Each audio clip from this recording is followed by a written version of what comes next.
জীবনের পথে বিপদ আপদ, দুশ্চিন্তা কিংবা অনিশ্চয়তা এসব যেন মানুষের নিত্যসঙ্গী।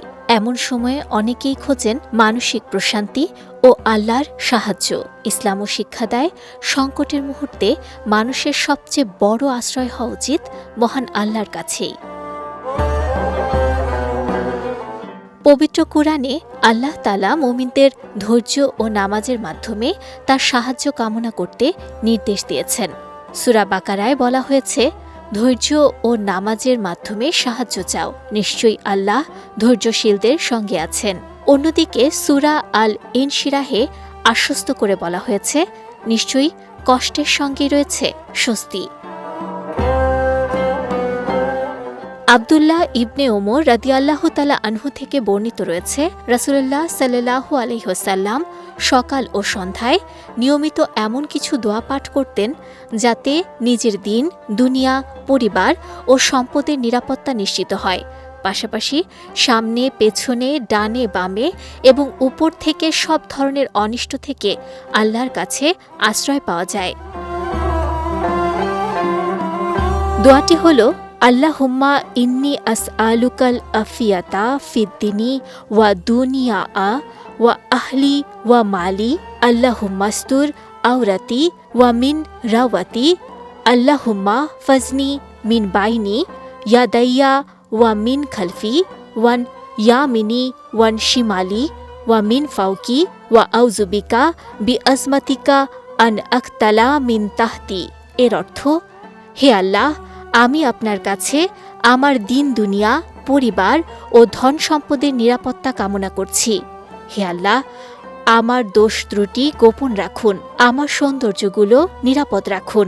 হে আল্লাহ, আমাকে আমার সামনে, পেছনে, আমার ডানে, বামে ও উপরের দিক থেকে রক্ষা করুন।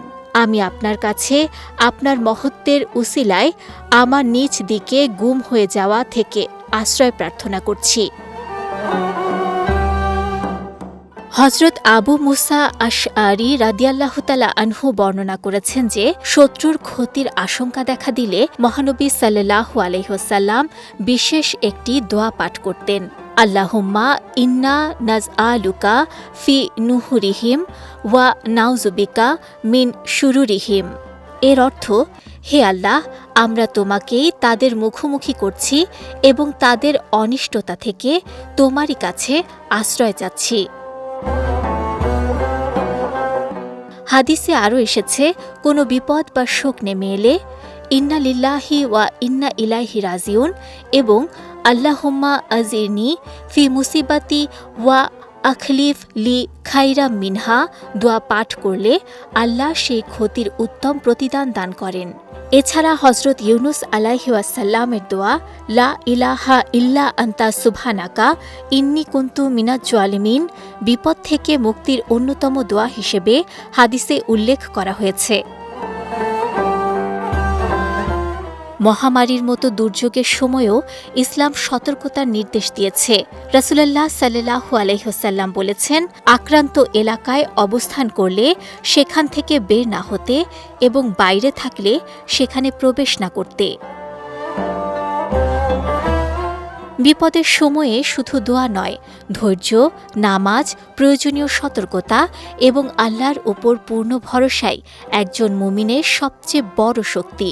আর দোয়া শুরুর আগে ও শেষে দরুদ শরীফ পড়া দোয়ার আদবের গুরুত্বপূর্ণ অংশ। নুসরাত আহমেদ, বিজয় টিভি, নিউজ ডেস্ক।